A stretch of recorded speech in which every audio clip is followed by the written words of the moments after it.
everybody give it up for Gilles Gallant. Did I do it right? We were so close. We were so close, Ariel. All right. So I wanted to bring this up because I find a lot of the time when people, when they see my name, they see the ES, they get so like just completely turned out. They're like, okay, this has to be a hard S, right? So this is actually a really easy. It's Gilles.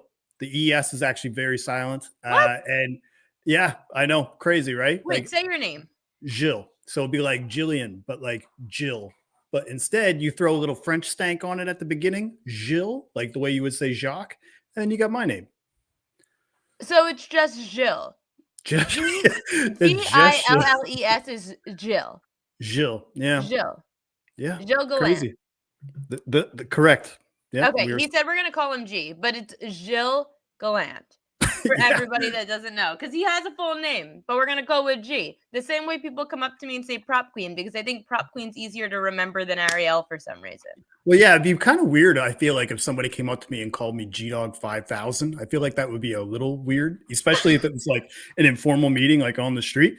But yeah, like, again, like, it's not, you're nothing new. Like, this is something that's been going on pretty much my entire life, Ariel. So honestly, like, if you mess it up, I'm not even like, there's zero times that I'm ever offended. Honestly, I kind of like G-Dog 5000. Yeah, well, that's what happens when you create a username back in like 2017, thinking that you're funny, and then you get a little popular, and they're like, "You got to keep that name now." And I'm like, "Oh shit." Do people know? Like, is that a thing? People know your Twitter handle? Well, like I would say more online presence than anything, but yeah, like, I mean, I'm based in Canada here in Halifax, Nova Scotia, way on the East Coast, so we do have quite a few Action Network fans across, but I have yet to run into one in my hometown. Oh, well, I'm a big fan. And for anyone that doesn't know, G is a huge anytime touchdown bettor. And it's a market that I don't really touch. And I should have touched it a little bit more when I was doing my Splash Sports contest for anytime touchdown scores. Because I lost in my own contest very early on, in fact. It was very embarrassing. Before we get into your anytime touchdown props for pretty much tomorrow through the weekend, Sure. How do you go through this process in a market that has so much value, but people also tend to think like, oh, running back minus 175. It's been going on in the chat all day. We're talking minus 175s, minus 200s. And I'm like, guys, stop it. Well, I'm a little different than a lot of people because for transparency's sake, like, I've been betting on anytime touchdown props since like 2018. So I started kind of creating content around it, like around 2019, 2020, and ended up getting a little popular on social media. But when I first started, it was a lot of the same thing of what we see a lot today, which is more of looking at box scores, red zone targets, all that stuff. And that's all well and good. I'm not saying that that's information isn't important, but as I've evolved in how I approach this market, generally what I do now is I focus way less on what an offensive player can do and more about what a defense can stop.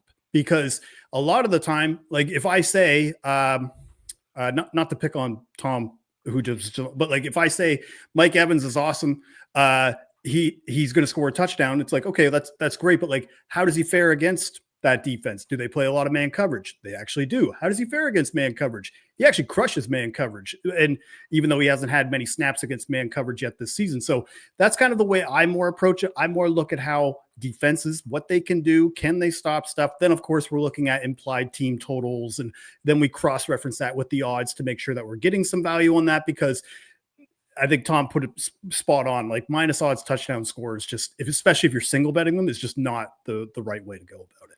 Absolutely not. You do have some plays for Thursday Night Football coming up tomorrow. And sorry, I produce my own show, so there's always technical difficulties. Achan, I can't believe that you see this at plus 130. Josh Palmer, underrated name, some value there at plus 375. Go through your thought process on Thursday Night Football. Yeah, so I guess the first thing that I would say with Achan is it is chalky, especially for the type of plays that I usually do, because usually I'm trying to look for things that are most likely like plus 200 or better. But in this offense, especially in this matchup, it's really difficult to find trust beyond Achan, especially from a Tyreek Hill perspective, or even Jalen Waddle, who was my initial instinct around like plus 220, because the Buffalo Bills secondary isn't as bad, I guess, as maybe as it's being made out to be, or at least the way it was looking maybe in the latter parts of last season. Like you look against Baltimore, they weren't really able to get much going on the passing game. It was the run game that they were more effective against the Bills. And then in week 2, same thing. The Jets couldn't get anything going. They were completely shut down on third down. Justin Fields, even his replacement, like they could not get the ball moving down the field. So with Devon Achane, part of the reason why we want to bet on him is because he's essentially like a third wide receiver out there because Mm-hmm. he leads the team right now as a running back in targets per route run. I And said I he's couldn't scored. believe that his receiving yard prop is 40 and a half. Well, it's the thing is about with Achan is that he can break off those big runs, and you know that he's going to probably see 3 to 4 targets, and that's coming off of 2 receiving touchdowns already this season and 6 last year. And then when you actually just look at the full scope of his career, because when he first came into the league, he scored like 3 touchdowns a game over a 3-game stretch. But once that kind of evened out and he was more a fixture in the offense, he's scored a touchdown now, Ariel, in 18 of 30 regular season games. So if you're just doing implied odds based on that, you're getting better than a coin flip on that front. Then also against the Bills, he's scored in all 4 career games against them being huge road dogs. I think right now, if you wanted to take anybody, it's got to be Devon Achane on the Dolphins side, just because the trust factor just isn't really there with anybody else. I would say I would maybe consider Malik Washington if you're looking at like anything like over 5-1, or maybe even if you wanted to throw a dart on like Alec Ingold, like the fullback at like 33-1 or something. But Devon Achane, I think that's the only guy we can really trust right now on that Dolphins side. How about Josh Palmer? Well, Josh Palmer, he hasn't done anything yet this year because really the Bills, they haven't really done much on a passing front. Like when they, what was funny was that in the week 1 matchup, when Keon Coleman caught that touchdown, that pass was intended for Josh Palmer and it got tipped and then Keon caught it. But so part of the reason why I wanted Palmer here is because this Dolphins secondary, they haven't been able to stop the deep ball. They were last in defensive DVOA against the deep ball last year. They're still 31st this year, and also 31st in defensive DVOA versus the pass. They're going to be also missing some starters in the secondaries. Both the Bills and the Dolphins will likely be doing that. So for me, Palmer, he's going to be playing on all 2 wide receiver sets. He leads the team in ADOT. Keon Coleman, I think, has the best matchup, but he's around like plus 180. So just given the fact that we have Palmer's snap rate, his route participation, the matchup defensively, the touchdown odds for Palmer should probably be closer to what Keon Coleman has. Like it should probably be both around like plus 240 to plus 250. But because we're seeing such a huge discrepancy between Palmer and Keon Coleman, I'm just going to take the one with the larger odds. I love betting somebody on the Bills, not Keon Coleman. I feel like a lot of people are high on him. Not to say I know everything. When you do look at Keon Coleman's primetime numbers, when you look at his home numbers, they're not as good as a regular Sunday on the road. Just saying. Well, it's also difficult, too, to get behind the passing game when it comes to the Bills. Obviously, Josh Allen is an amazing quarterback, but even James Cook, you're seeing his touchdown odds, minus 150 or higher. You're seeing Josh Allen at minus odds. They know where their bread is buttered. They love to run the ball and they love to run it down teams' throats. So that's kind of why we're getting a little bit of those inflated odds on Palmer as opposed to Keon Coleman, who is still around the plus 180 range. Looking at the rest of the slate coming up this weekend, you've got like a couple in a few different games. So we'll start with this game, Dontavian Wicks, David Njoku. I feel like Njoku is going to be similar to your Josh Palmer cap, where it's only like any given moment where we've got the Njoku game coming. Joe Flacco loves his tight ends. How come this week could be the week? Yeah. So I guess before we get started, I just wanted to let people know that like on Action Network, every Sunday morning, I release my anytime touchdown preview for every game every week. So make sure to check that out. I'll make sure to post that. Let me tell you guys, and I tell the audience this all the time, I don't bring on guests who I wouldn't tell myself. And at first, when I met you for the first time virtually, you've never met in real life. It's like 2021, I want to say. Around then, I said, I'm not a believer because I don't believe in this market. I feel like this market, anytime touchdown, is nearly impossible to handicap. And then I started watching your stuff and tailing it. I couldn't believe. I was like, damn, this guy's got the market. He knows. So G's got it down. Well, the one thing too about it is just it's evolved, right? Like back, like there were the edges that we used to have at that time in Yeah. 2021 and 22. You could just kind of use the box scores and do that. But I found what's happening now is that a lot of that information, a lot of people, it's very public. That obviously means that the sports books know it too, and they'll bake that into the odds. So what I would say is that right now, I'm going to break down why I like Dontavian Wicks and David Njoku from the Packers Brown matchup. And I'll explain to you just a little bit more about how it goes a little bit deeper than just, box score kind of stuff. So Wicks will start off at plus 325.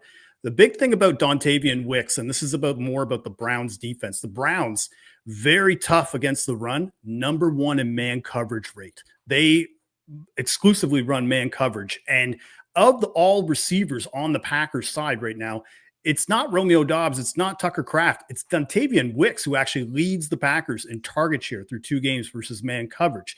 And the other thing too, week 1, he just had such a they don't even really need to use him in week 1, but he saw his target rate increase in week 2 against that Commanders defense, which also played a lot of man coverage. He had an end zone target. So Dontavian Wicks should probably be, especially with Jaden Reed out for the foreseeable future, it should probably be somewhere around the plus 270 to plus 280 range. So for myself, anything over plus 300 is solid value for me for Dontavian Wicks. But David Njoku, part of this isn't a he's due factor, even though he is. But part of the reason why I wanted to take David Njoku and really just players on the Browns who are going to be more set up for quick passing is because that offensive line for the Browns, they're not protecting Joe Flacco well enough, and he is not going to have that kind of time to throw those deep passes down the seam to Cedric Tillman, Jerry Jeudy. I think you're going to see a lot more screen passes, seam passes, like quick seam passes up the middle. But with Njoku, again, the pendulum has kind of swung way too far now because in week 1, he was around plus 250. Then they boosted it up to plus 280 in week 2. Now we're all the way up to plus like 380 I'm seeing right now in the market for him. And he has led the Brown in end zone targets in each of the last 2 seasons. You brought up that time with Joe Flacco. It was like a career year for him. And then the Packers, their defense is tough. They're obviously going to get a ton of pressure now with Micah Parsons on this defense, but they're very good against the run, and they play cover 2 and zone at a top 5 rate. And the David Njoku's his targets per route run, they go up huge when facing both zone and cover 2. Then, of course, you could just look through the first 2 weeks against who the Packers have played. Sam Laporta led the team in receiving in week 1 for the Lions against this defense. Zach Ertz, same thing, caught a touchdown in week 2. So if you're going to target somebody against this Packers defense, I think it has to be over the middle. And I think David Njoku right now is the best price at plus 380. You've got Saints Seahawks, Juwan Johnson, Cooper Kupp. I feel like people, when they see the Saints pop up on the board, they just look away or look away from the Saints in general. I know they'll fade the Saints. How come you don't mind taking an anytime touchdown prop with the Saints? Well, it's a lot of the same thing like with Spencer Rattler. Spencer Rattler is not a good deep ball thrower. Like in comparison to say like what we saw like with Derek Carr last year. So Juwan Johnson, part of the reason why I'm going with him, I bet him last week.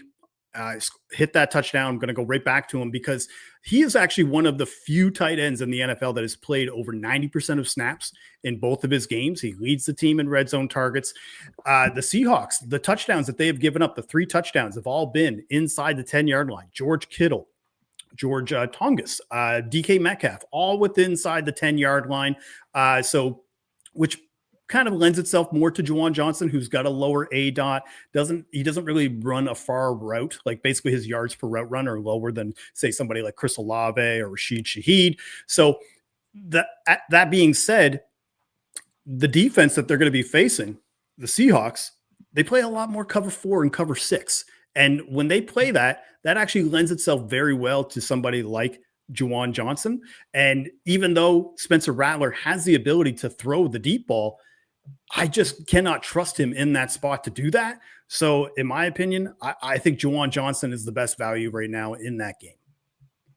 Sorry, can you hear me? Yeah, I can hear you. Okay, my StreamYard just totally froze. Okay, now we're back. I kept trying to put myself back in the screen and it just wasn't working. So anyway, producer Ariel problems. So Juwan Johnson plus 325. Cooper Kupp plus 220. Feel like we're waiting for his breakout game. Yeah, this one is like it's anti-narrative because like we throw around the term like, oh, he's washed like so much now in football. Like if you have Everyone's like said it one, about D-Hop too. yeah, and he's looked, I mean, he only needs one reception a game to make it effective anyway. But you really saw in week 2, they were because in week 1 against the Niners, they played so well in coverage. Against the Seahawks, they just could not get anything going. Even though Cooper Kupp led the team in snaps played, they had no connection. In week 2, you started to see that connection come a little bit back, 9 targets. And the thing that I like about Cooper Kupp is that we're getting around plus 220 in odds, whereas Jackson Smith-Njigba is around plus 110. Now, there's a reason why JSN is at that price because he just gets force-fed like a shit ton of targets every game. And the issue, though, is that once they get there, they either tend to start to look, down the line, maybe AJ Barner, to me, I just think that at this point, especially when you're going to be seeing a lot of zone defense, which the Saints have pivoted to under Kellen Moore, because when they had Dennis Allen over the previous few years and Marcus Lattimore, they tended to play a way more man coverage. This year, they're playing zone. So Cooper Kupp has essentially done way better against zone, at least in his last few years.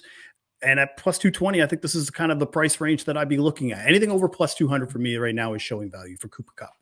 I know it's only 15 minutes. Sorry, we're going over. You can go No, it's through all these good. real quickly. All right, where are we at? All right, let me look at the screen here. Okay.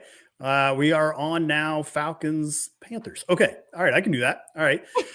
Wait, all your Okay. messages, and you gave me this long list. I threw them in. You've got 3, 1, 2, 3 from the Falcons Panthers game, 2 from Raiders Commanders. Yeah, the Falcons Panthers game, part of the Panthers approach of how I looked at that was more take Renfro, Jatavian Sanders, and put like a half unit on each, just because given what we've seen with this Panthers offense. So let me find my notes here. Here's what I got for Drake London.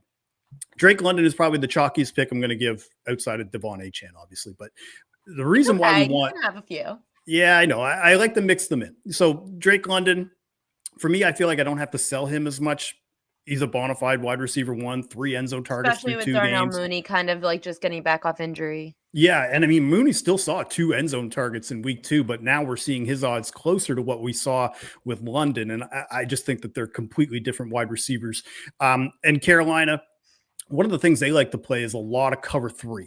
And when you play cover 3 against the Falcons, that just leads to all these passes to Drake London. He leads the team in yards per route run, targets per route run against cover 3.